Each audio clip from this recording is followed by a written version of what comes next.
যা নিষেধ করেছেন তা তোমরা বর্জন করো। উদখুলু ফিস সিলমি কাফা, পরিপূর্ণভাবে প্রবেশ করো। ওয়ালা তাত্তাবিউ খুতুওয়াতিশ শাইতান, তোমরা শয়তানের পদাঙ্ক অনুসরণ করিও না। ইসলামের কিছু বিধান যদি মানো আর কিছু যদি না মানো, খুশি কেডা? আর জোরে বল। তোমরা শয়তানরে খুশি করো না, আল্লাহরে খুশি করবা। আল্লাহরে খুশি করলে জান্নাত, শয়তানরে খুশি করলে জাহান্নাম। বলেন ঠিক না ঠিক? এই জন্য ইসলামের বিধান পরিপূর্ণভাবে মানবা, শয়তানের পথে চলবা না, শয়তানরে মানবা না। কেন শয়তানের কথা মানবা না? আল্লাহ বলেন ইন্নাহু লাকুম আদুউম মুবিন, নিশ্চয়ই শয়তান তোমাদের চরম শত্রু। জোরে এখন ঠিক না ঠিক? শয়তান আমরার শত্রু না বন্ধু? ওই আমরার আব্বা আদম থেকে শুরু হয়েছে। শয়তান তো অনেক সম্মানী ছিল, দামি ছিল।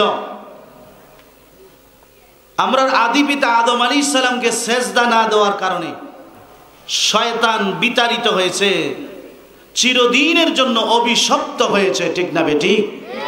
এই জন্য শয়তান আল্লাহর কাছে ওয়াদা করেছে, আদমের কারণে যখন আমারই অবস্থা হয়েছে, আদম সন্তানরা কিভাবে বেহেশতে যা আমি দেখব। আজকেও হাদিস শরীফে বলাইছি, যা শয়তান তুই গুনাহ করা, আর আমার বান্দা যতদিন আমার কাছে ক্ষমা চাইতে থাকবে আমি আল্লাহ মাফ করতেই থাকব। শয়তান দেখেন বহু বছর লাগায় আপনারা আমারে গুনাহ করা, আর আমরা এক মুহূর্ত চোখের পানি ছেড়ে আল্লাহর কাছে বলতে পারলে আল্লাহ মুহূর্তে মাফ করে দেয়। ঠিক না ঠিক? এই জন্য আল্লাহর হাবিব আরাফার মাঠে দেখছেন শয়তান বসে বসে কাঁদতেছে। ওয়ায়াহসুত তুরাবা আলা রাসিহি, আরাফার মাঠে শয়তান বালি ধুলাবালি উঠায় মাথায় দিতেছে, হায় হায় আমি শেষ, আমি শেষ। আল্লাহর হাবিব জিজ্ঞেস করলেন তুমি এমন করতেছো কেন? আমি বহু সাধনা করে বনি আদম রে গুনাহ করাই, আর আরাফার মাঠে আজকে আল্লাহ পাইকারি ভাবে মাফ করে দিতেছে। এই জন্য ইসলামের বিধানগুলো পুরাপুরি মানবা, কিছু মানবা আর কিছু মানবা না এমন নয়। এই আয়াতে কারিমা আল্লাহ যে সাহাবীর ব্যাপারে নাজিল করেছেন, ওনার নাম হলো হযরত আব্দুল্লাহ ইবনে সালাম রাদিয়াল্লাহু তাআলা আনহু। উনি ছিলেন ইহুদিদের বড় একজন আলেম। ইহুদিদের বসবাসের ঠিকানা ছিল মদিনায়। মদিনায় ইহুদিদের তিনটা নাম করা গোত্র ছিল, বংশ ছিল, বনি নজির, বনু কোরাইজা, বনু কাইনুকা। এই তিনটা গোত্রের মধ্যে ইহুদিরা বাস করত। আল্লাহর হাবিব যখন মক্কা থেকে হিজরত করে মদিনায় গেল, সর্বপ্রথম যারা নবীর সাথে শত্রুতা করছে এরা হলো ইহুদিরা। এই পৃথিবীতে ইসলামের নবীর সবচেয়ে বেশি কষ্ট দিছে, নবীর দুশ্মনী করছে কারা বলেন? আর জোরে বলেন না, নাম না রাত্রিও লাগে না কিতা? তো জোরে কোন কারা? বর্তমানও বিভিন্ন দেশের মধ্যে যে গন্ডগোল লাগাই রাখছে, এই সবের মূল হুতা হইল কারা? ইহুদিরা। এই যে ইসরাইল, এই ইসরাইলের মধ্যে বনি ইসরাইল, এরা দেশের নাম দিছে কি? ইসরাইল। ইসরাইল তো আসলে ইয়াকুব আলাইহিস সালামের নাম। ইয়াকুব আলাইহিস সালামের আসল নাম হলো ইসরাইল। এই জন্য কোরআনে ওনাকে বনি ইসরাইল বলা হয়, মানে ইসরাইলের আওলা, ইয়াকুবের বংশধর। এরা ইয়াকুব আলাইহিস সালামের নামে দেশের নাম দিছে ইসরাইল। বৈধ দেশ না অবৈধ? জোরে বল না রে। হ্যাঁ, অবৈধ দেশ। গরু চুরি করে না কুরবানি দিতেছে। আর গরু হইল কি এর গরু? চুরির গরু। লাগাইছে কি? দেশ হইল চুরি করে দখল করছে দেশ, আর নাম দিছে কার নামে? নবীর নামে। আপনি কি বলেন? পেশাব ঢুকাই আতর লেখলে ভা হয়ে যাবো গা, আতর লেখলে ভা হয়ে যাবো গা। এই ইহুদিরা সবচেয়ে বেশি শত্রুতা করছে। জিদের বশীভূত হইয়া। যে ইহুদিরা শত শত বছর অপেক্ষা ছিল নবী আখিরুজ্জামান আসবে আর আমরা কালিমা পড়ে মুসলমান হয়ে যাব, এরা অপেক্ষা ছিল। কারণ তাওরাতে, ইনজিলে, জাবুরে, আসমানি সমস্ত কিতাবে আমার আপনার নবীর বিবরণ বর্ণনা আছে না নাই? সব আছে। এরা এই সব মুখস্থ করে রাখছে, সব চিহ্নিত করে রাখছে। এরা তো নবীরে দেখা মাত্রই চিন্তা পালাইছে। সুবহানাল্লাহ। হযরত আব্দুল্লাহ ইবনে সালাম রাদিয়াল্লাহু তাআলা আনহু বলেন, লাম্মা রাআইতু মুহাম্মাদান আরাফতুহু, মুহাম্মদ সাল্লাল্লাহু আলাইহি সাল্লামকে যখন আমি দেখছি চিনে ফেলেছি উনি সত্য পয়গম্বর। ওয়া মারিফাতু মুহাম্মদ আশাদ্দু মিন মারিফাতি ইবনি, আমি আমার ছেলেকে যত না বেশি চিনি এর চেয়ে মুহাম্মদ সাল্লাল্লাহু আলাইহি সাল্লামকে আরো বেশি চিনছি। আচ্ছা, আপনার ছেলে মেয়েরে বাসায় গিয়ে চিনতে অসুবিধাও নেই না? চশমা লাগাল লাগে? বলে কে তুমি, কেউ আইসন দি সামনে আইসন দিহি, চশমা লাগাল লাগে না? দেখা মাত্র চিনে আসে। দূর থেকেও দেখলে চিনা যায়, কাছে থেকে দেখলে আধা মাইল দূরে দেখলো গোহারি, এটা দিয়ে আমার আব্দুল কুদ্দুস যাইতেছে, ঠিক না বেটি? এটা আমার আব্দুল্লাহ যাইতেছে, এটা আমার আদনান যাইতেছে, এটা আমার নাসরুল্লাহ যাইতেছে, আমার ছেলে যাইতেছে। জোরে এখন ঠিক না বেটি? ইহুদিরা আল্লাহর হাবিবকে দেখা মাত্রই চিনছে তিনি আল্লাহর পয়গম্বর, ঠিক না বেটি? কিন্তু আমার ভাইয়ারা, ইহুদিরা আল্লাহর হাবিবকে মানল না। জিদের কারণে, জিদ বুঝেননি। এই ধরনের জিদ কিন্তু আমাদের মধ্যেও আছে, ঠিক কিনা? আমি পছন্দ করছি এক ইমাম সাহেবকে, গ্রামবাসী রাখছে আরেকজনকে, এই ইমামের পিছনে আমি নামাজ পড়ব না। এমন জিদ আছে না নেই?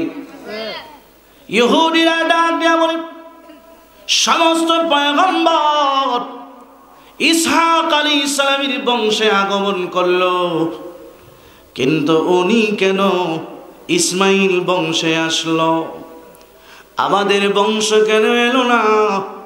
এই জন্য ইহুদিরা আমার আপনার নবীকে মানল না। আসলে বলুন, হেদায়েতের মালিক কে? ইহুদি আলেম হযরত আব্দুল্লাহ ইবনে সালাম রাদিয়াল্লাহু তাআলা আনহু বলেন, আল্লাহর হাবিব যেদিন মক্কা থেকে হিজরত করে মদিনায় আসলেন, নবীজি মক্কা থেকে যেদিন হিজরত করে মদিনায় আসলেন, আব্দুল্লাহ ইবনে সালাম রাদিয়াল্লাহু তাআলা আনহু বলেন, আমি খেজুর বাগানের মধ্যে কাজ করতেছিলাম, খেজুর গাছের আগার মধ্যে ছিলাম।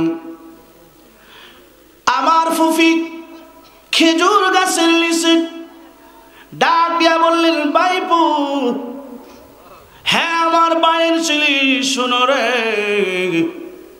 একটা ঘটনা তো ঘটে গেছে। আরব থেকে একজন লোকের আগমন হয়েছে। তখন মদিনার নাম মদিনা ছিল না, মদিনার নাম ছিল ইয়াসরিব। হ্যাঁ আমার বাইপু, মানে ভাইয়ের ছেলে, হ্যাঁ আব্দুল্লাহ রে, ঘটনা একটা ঘটে গিয়েছে। আরব থেকে একজন লোক আগমন করেছেন, উনি দাবি করে উনি নাকি আল্লাহর পয়গম্বর, উনি নাকি আল্লাহর প্রেরিত রাসূল। সুবহানাল্লাহ। আব্দুল্লাহ ইবনে সালাম বলেছেন, আমি যখন খবর পেলাম, আব্দুল্লাহ ইবনে সালাম সাধারণ কোনো মানুষ না, সাধারণ কোনো ব্যক্তি না, হিবরুল ইয়াহুদ, ইহুদিদের মধ্যে সবচেয়ে বড় আলেম। আব্দুল্লাহ ইবনে সালাম কেমন সাহাবী, যার ব্যাপারে আল্লাহ সূরাতুল বাকারার 208 নম্বর আয়াতে কারিমা নাজিল করলেন। উনি কোনো সাধারণ ব্যক্তি না। আব্দুল্লাহ ইবনে সালাম বলেন, এর আগে আমি একটা হাদিস শুনাই, এটা বুখারী মুসলিমের হাদিস। হযরতে কাইস ইবনে উবাদা রাদিয়াল্লাহু তাআলা আনহু বর্ণনা করেন, আব্দুল ইবনে সালাম রাদিয়াল্লাহু তাআলা আনহু একদিন মসজিদে নববীর ভিতরে ঢুকে নামাজ আদায় করলেন। নামাজ পড়ার জন্য যখন গেলেন, সাহাবীরা সবাই বলা বলি করেন, এই মানুষটা জান্নাতি। সুবহানাল্লাহ, এই মানুষটা জান্নাতি। এটা আমি আপনি বলতে পারবো না, ঠিক কিনা? আপনি আমারে জান্নাতি বলতে পারবেন না, আমিও আপনাকে জান্নাতি বলতে পারবো না। এটা আমার আপনার পয়গম্বর বলতে পারবে, যেহেতু নবীর কাছে ওহী আসে, ঠিক কিনা? সাহাবীরা বলছে এটা নিজে থেকে না, কার থেকে শুই না, কথা বল না রে। আব্দুল্লাহ ইবনে সালাম এই কথাটা শুনলেন। হযরত উবাদা ইবনে কাইস ইবনে উবাদা বলেন, এই কথা শোনার পরে আমি তার কাছে গেলাম। আসলে চেহারার দিকে তাকায় দেখি লোকটা বড় আল্লাহওয়ালা মনে হয়, লোকটা বড় পরহেজগার, বড় ধরনের মুত্তাকি মনে হয়। আমি ওনার সঙ্গে সঙ্গে গেলাম, ওনার সঙ্গে আলাপ আরম্ভ করলাম, কথাবার্তা শুরু করলাম।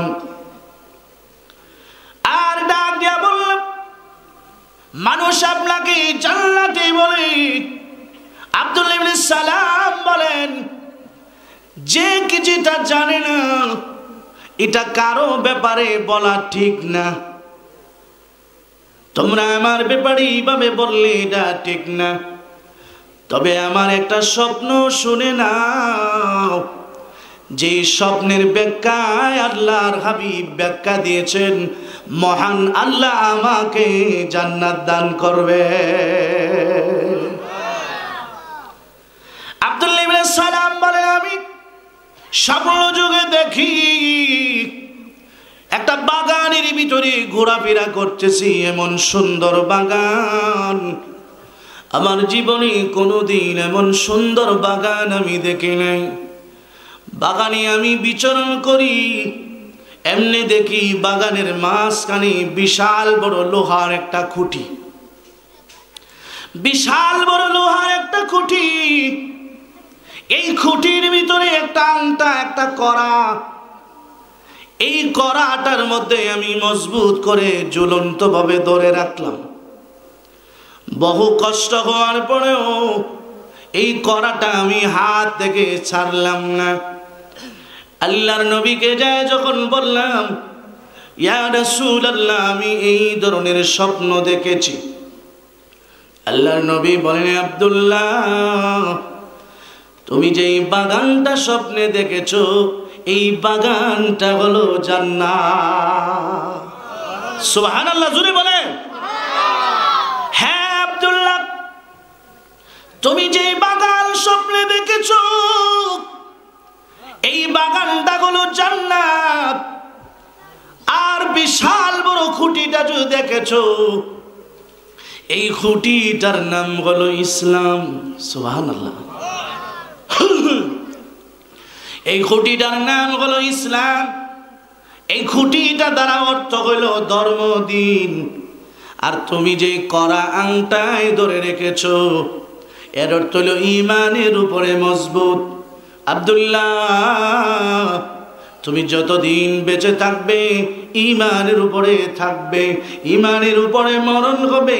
আর ঈমানের উপর যার মৃত্যু হবে, তার ঠিকানা জান্নাত, ঠিক কিনা? তাহলে এই সাহাবী দামি না বেদামি? আর জোরে বলেন। আব্দুল্লাহ ইবনে সালাম রাদিয়াল্লাহু তাআলা আনহু বলেন, আমি খেজুর গাছ থেকে নিচে নেমে দৌড়াইয়া আল্লাহর নবীর সাক্ষাতে গেলাম। নবীর সাথে আগে দেখা করি। মদিনার মুহাজিররা, আনসাররা আব্দুল্লাহ ইবনে সালামকে চিনে, নবী তো আর চিনে না। এখানে তো নবী কোনোদিন আসেননি, নবীর জীবনে প্রথম এসেছেন।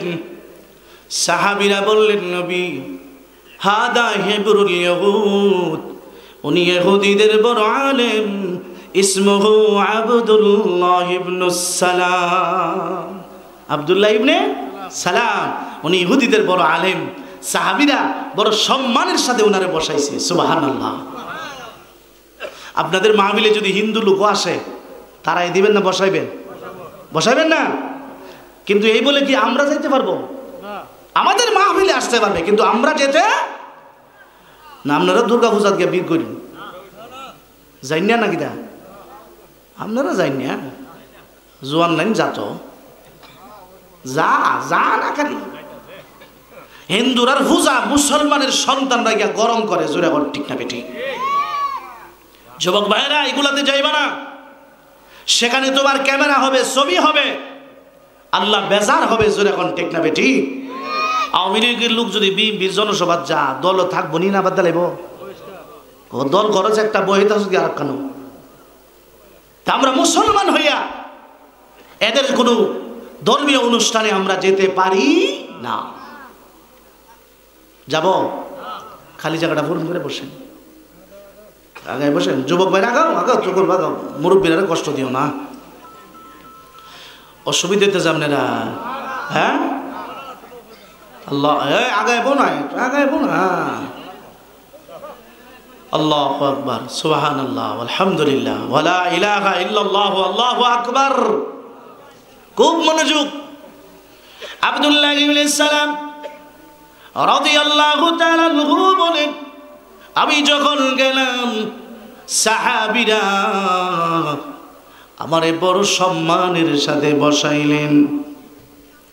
আমার ভাইয়েরা, কারোর সঙ্গে দুর্ব্যবহার করা যাবে না, কারোর সঙ্গে দুর্ব্যবহার করা যাবে না, ও মুসলিমের সঙ্গেও খারাপ ব্যবহার করা যাবে না।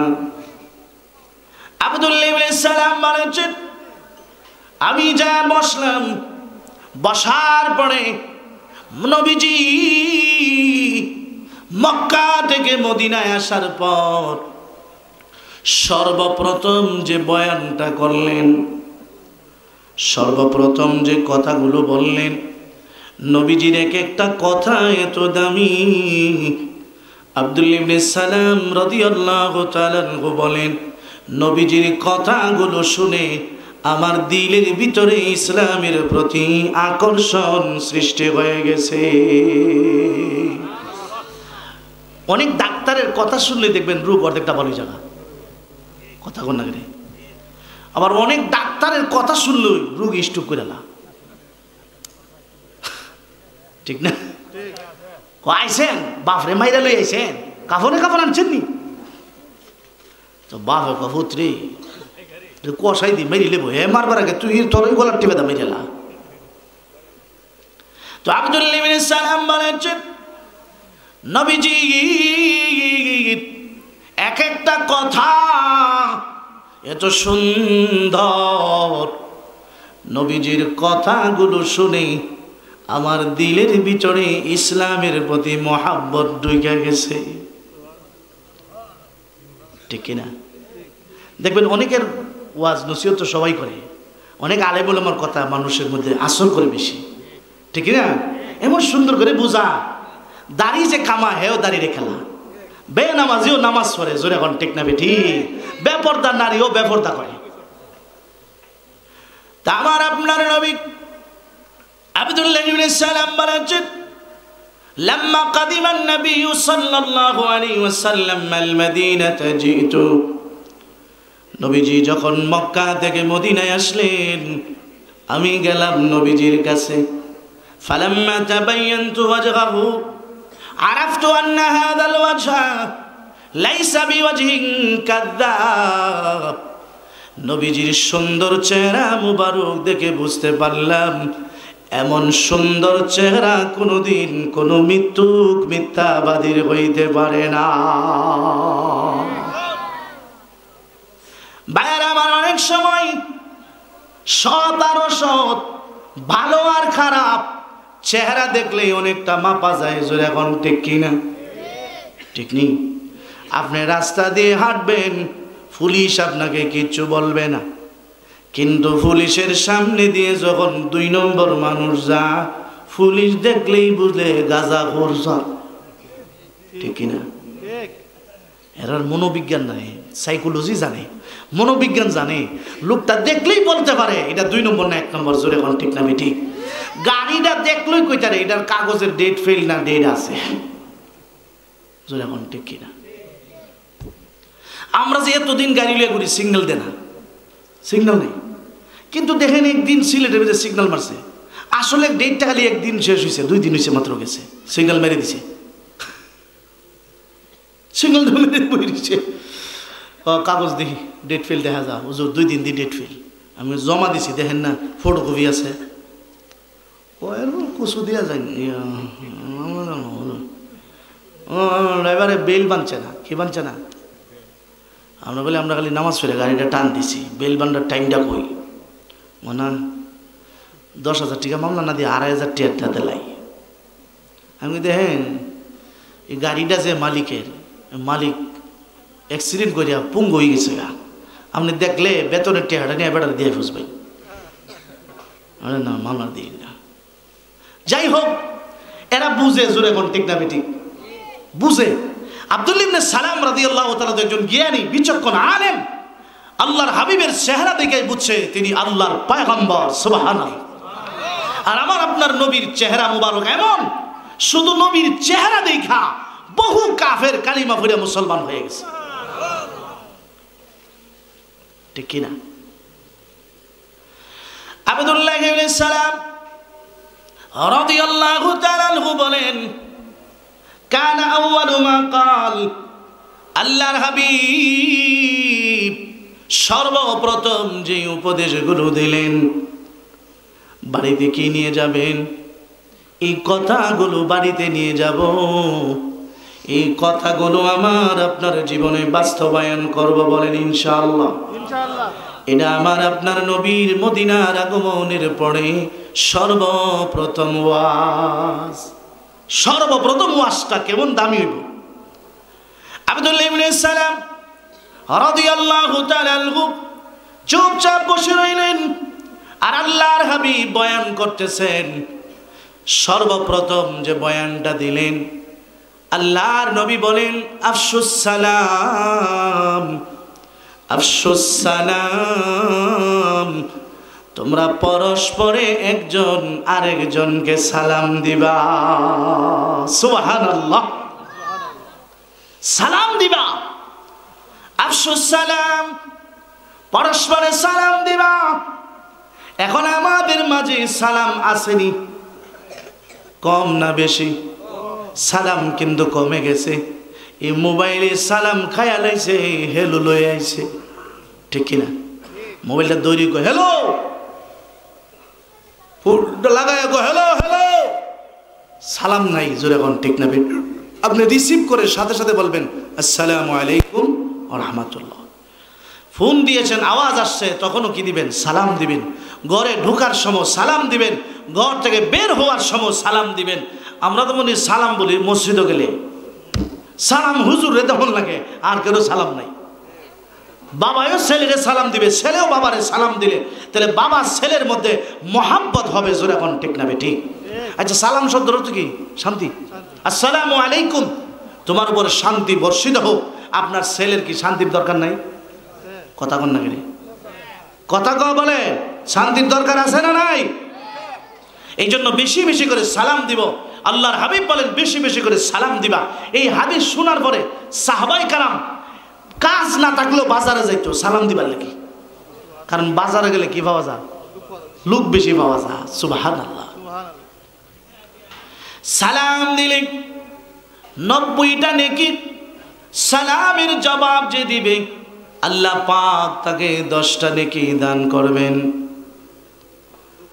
আমার ভাইয়েরা, সালাম দেওয়া সুন্নত, কিন্তু সালামের জবাব দেওয়া ওয়াজিব। সুন্নতের চেয়ে ওয়াজিবের পাওয়ার কম না বেশি? আদায় করলে ওয়াজিব, নেক পাইল 10টা, আদায় করলো সুন্নত, নেকি পাইল 90টা। কোনো বর্ণনায় 30টা, কোনো বর্ণনায় 40টা উল্লেখ করা হয়েছে। কেন? কয় সালাম দিতে কষ্ট, জবাব দিতে কষ্ট নাই। সালাম দেওয়া মানে নিজেকে নিজে ছোট মনে করা, জবাব দেওয়া মানে নিজেকে বড় মনে করা, ঠিক কিনা? আপনি যদি লুপাড়া থেকে রিক্সা দিয়া ওরাইল বাজারে যান, আর আপনার বাম পাশে আপনার বিবি বসা থাকে, রাস্তায় আপনাকে খালি সালাম দেয়, আসসালামু আলাইকুম, আসসালামু আলাইকুম।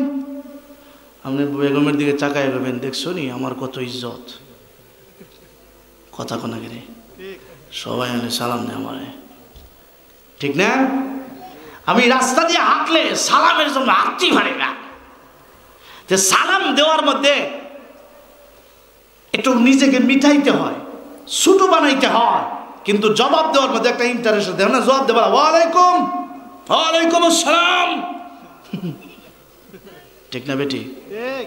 এই জন্য আল্লাহর নবী বলেন আল বাদি বিস সালাম বারিউম মিনাল কিবির, যে ব্যক্তি প্রথম সালাম দেয় সে অহংকার মুক্ত। এই জন্য আমরা আগে আগে সালাম দিব ইনশাআল্লাহ। বলেন ইনশাআল্লাহ, বলেন ইনশাআল্লাহ। আজকে থেকে সালাম দিব কি দিব না?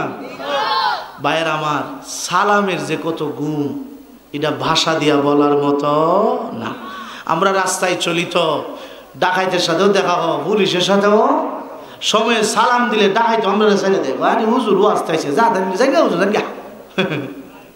পুলিশ যদি কয় আসসালামু আলাইকুম স্যার, খালি হুজুর দি গা। সালামের বরকত জোরে কোন, ঠিক না বেটি? সালাম বেশি বেশি দিলে শত্রু বন্ধ হয়ে যাবে। আপনার শত্রুরও যদি আপনি 3 দিন সালাম দেন, কব আমি দিয়ে এর পিছিয়ে দু শত্রু তুমি করি, আরে আমার সালাম দেয়, বড় ভাই চা খাইয়ে যায়, জোরে কোন না। আর বন্ধু সম্পর্ক ছিল 3 দিন সালাম না দিলে মনে মনে কই বাড়ি এমন আমার বিরুদ্ধে কোনো শোক টোক আত্মাছে, আগে দিয়ে আমার দেখলে সালাম দিত, এখন কি দেয় না, সালাম দেয়। এই জন্য আল্লাহর হাবিব রাহমাতুল লিল আলামিন সাহাবীদের ডেকে ডেকে বললেন, সাহাবীরা রে, মদিনার জমিনে এসেছো, বেশি বেশি করে সালাম দিবা। সালামের বরকতে আল্লাহ ইসলামের বিজয় দান করবেন। সালামের বরকতে ইসলামের ইজ্জত সম্মান বাড়বে, তোমার ইজ্জত সম্মান বাড়বে। যে মানুষটা আগে আগে বেশি বেশি সালাম দেয়, সমাজের মানুষ মৃত্যুর পরে লাশের সামনে দাঁড়ায়া বলে অথবা কাঁদে আর বলে, এমন একটা মানুষ জীবনে কোনো দিন আগে সালাম দিতে পারি নাই। আল্লাহর হাবিব ডেকে ডেকে বলেন, সাহাবীরা আফশুস সালাম, পরস্পরে সালাম দিবা। 2 নাম্বার আতিমুত তাআম, গরিব অসহায়দেরকে খানা খাওয়াইবা। সুবহানাল্লাহ। গরিবদের খোঁজ খবর নিবা, অসহায় দোস্তদের খানা খাওয়াইবা। আমার ভাইয়ারা, একটা মানুষকে 1000 টাকা দিলে এত খুশি হবে না। একবেলা খাবার যদি খাওয়ায় দেন, পরিতৃপ্ত সহকারে যদি একবেলা খানা খাওয়ায় দেন, এই মানুষটার মন এত খুশি হবে, এত খুশি হবে, এর চেয়ে বড় আর খুশি হইতে পারে না। এই জন্য আল্লাহর হাবিব বলেন, আতিমুত তাআম, খানা খাওয়াইবা, এর দ্বারাও মিল মহাব্বত হয়। আমার ভাইরা, গ্রামগঞ্জে যে সমস্ত মানুষ ধনী টাকাওয়ালা, এরা দেখবেন জিয়াফত করে করে মানুষগুলোকে খাওয়ায়। এরার বিপদে আপদে মানুষগুলো চোখের পানি ছেড়ে ছেড়ে দোয়া করে, জোরে ঘন্টে কিনা। লম্বা করে বলার সময় নাই, নয়তো লম্বা করে বলতাম, লম্বা করে বলতাম। হাদিসের মধ্যে আল্লাহ রাব্বুল আলামিন বলেন, বনি আদম, ও বনি আদম, আমি ক্ষুধার্ত ছিলাম, আমারে খানা দাও নাই। আমি খানা চাইছিলাম, ক্ষুধার্ত ছিলাম, আমারে খানা দাও নাই। আদম সন্তান ডাক দিয়ে বলে, প্রভু আনতা রাব্বুল আলামিন কাইফা উতইমুকা, আপনি বিশ্ব জগতের মালিক, আপনাকে কিভাবে খানা খাওয়াবো? আল্লাহ আপনাকে কোথায় পাবো, কোথায় পাবো? আল্লাহ ডাক দিয়া বললেন, আমার অমুক বান্দা তোমার কাছে খানা চাইছিল, তোমার কাছে খাবার চাইছিল, আমার বান্দারে তুমি সামর্থ্য থাকার পরেও খাবার দেও নাই। আমার বান্দারে যদি খানা খাওয়াইতি, আমি আল্লাহকে সেখানে পাইতে, আমি আল্লাহ তোমার প্রতি সন্তুষ্ট হয়ে যাইতাম। আমার ভাইয়েরা, হযরত উম্মে সালমা রাদিয়াল্লাহু তাআলা আনহার দরবারে একবার একজন লোক কিছু গোশত হাদিয়া দিলেন, গোশত হাদিয়া দিলেন। উম্মে সালমা গোশতের টুকরাটা একটা পাতিলের ভিতরে লুকায়া রেখে দিলেন। নবীজি গোশত পছন্দ করতেন, নবীজিকে রান্না করে খাওয়াবেন, গোশতের টুকরাটা রেখে দিলেন। এই অবস্থায় একজন অসহায় এসে চাইলেন, আম্মা জান ক্ষুধার্ত কিছু থাকলে দেন। আম্মা জান বললেন, নাই। নাই তো ঠিকই কইছে, কারণ এই টুকরাটা ছাড়া আর কিছু নাই, আর এটা রাখছে নবীজির জন্য। আমার নবী দিনের দিন মাসের পর মাস অনাহার থাকে। উম্মে সালমা রেখে দিলেন, গরিব অসহায় ফকিরকে দিলেন না। আল্লাহর নবী উম্মে সালমার কাছে এসে বললেন, উম্মে সালমা রে, আমি বড্ড ক্ষুধার্ত, খাদ্য খাবারের মতো কিছু আছে না নেই? নবী রাহমাতুল লিল আলামিন ক্ষুধার এত যন্ত্রণা সহ্য করেন, আর মহান আল্লাহ আমাদেরকে কত নাজ নিয়ামত দিয়েছেন। জবান খুলে বলুন আলহামদুলিল্লাহ। আমার ভাইয়ার, আল্লাহ জানেন, আল্লাহ পাক নবীর মতো যদি আমাদের পরীক্ষা নিতেন, আমরা ঈমান ধরে রাখতে পারতাম না। যার ঈমান যত মজবুত, তার পরীক্ষা তত কঠিন। আমরা ঈমান দুর্বল, আমরার পরীক্ষাটাও সহজ। নবী রাসূলের মতো যদি আমাদের পরীক্ষা নেওয়া হইতো, এই তোমার কে বলছে শান্তা, এইগুলো জঙ্গলিগুলো যেখানে মাহফিলে যায় একটা ডিস্টার্ব করে।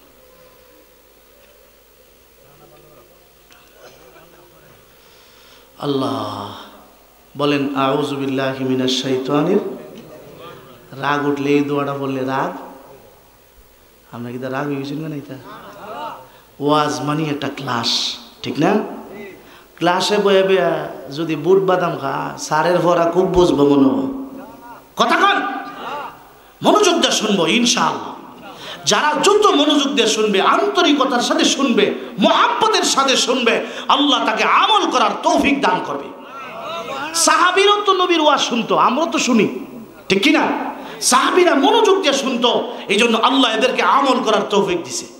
আমরা শুনি যেই জাতের, মানিও কথা কনা, যেই জাতের শোনা সেই জাতের মানা। কনা একবার বলে বলছি, যেই জাতের শ্বশুর বাড়ি এই জাতের উজু করি। আল্লাহু আকবার। ই সুকুন আজ গোশ দিল বায়দ শনুত, ই সুকুন আজ গোশ দিল বায়দ শনুত, গোশ গেল ই জানা দারদ হিচ সুত, গোশ গেল ই জানা দারদ হিচ সুত। কোরআন হাদিসের কথা মাটির কান নিয়ে শুনলে হবে না, কোরআন হাদিসের কথা শুনতে হবে দিলের কানে। গোশ গেল বা জুমলা হাইওয়া হামদ মাস্ত, গোশ গেল বা জুমলা হাইওয়া হামদ মাস্ত, গোশ দিল মখসুস নসলে আদমাস্ত। মাটির কান আল্লাহ পাক সমস্ত প্রাণীদের দান করেছেন, দিলের কান আল্লাহ আদম জাতি মানুষকে দান করেছেন, ঠিক কিনা? আমার ভাইয়ারা,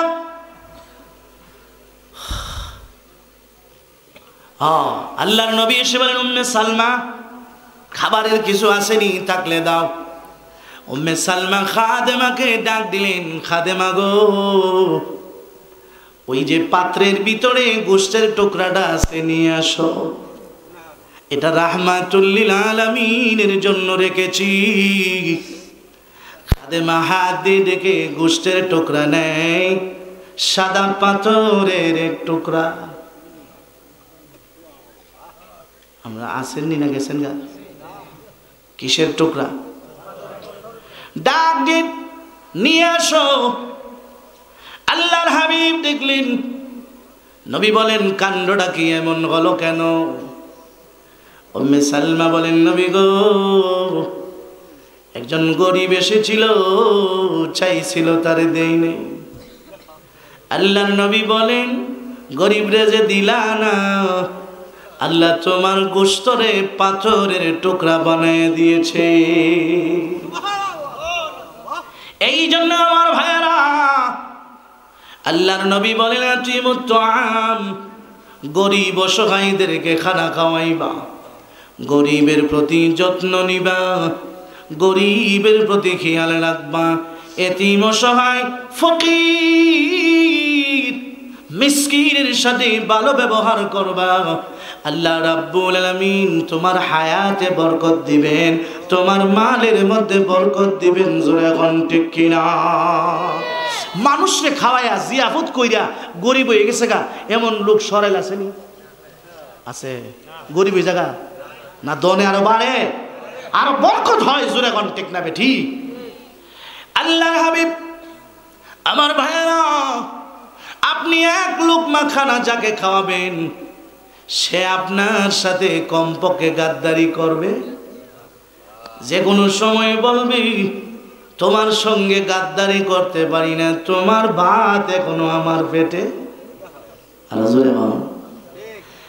আল্লাহর নবী যখন দাওয়াত দিতেন, খাদিজাতুল কুবরা নবীজির পিছনে দাঁড়ায় থাকতেন। মক্কার বেঈমান কাফেররা নবীরে আঘাত দেওয়ার জন্য আসতো, খাদিজারে দেখলে চলে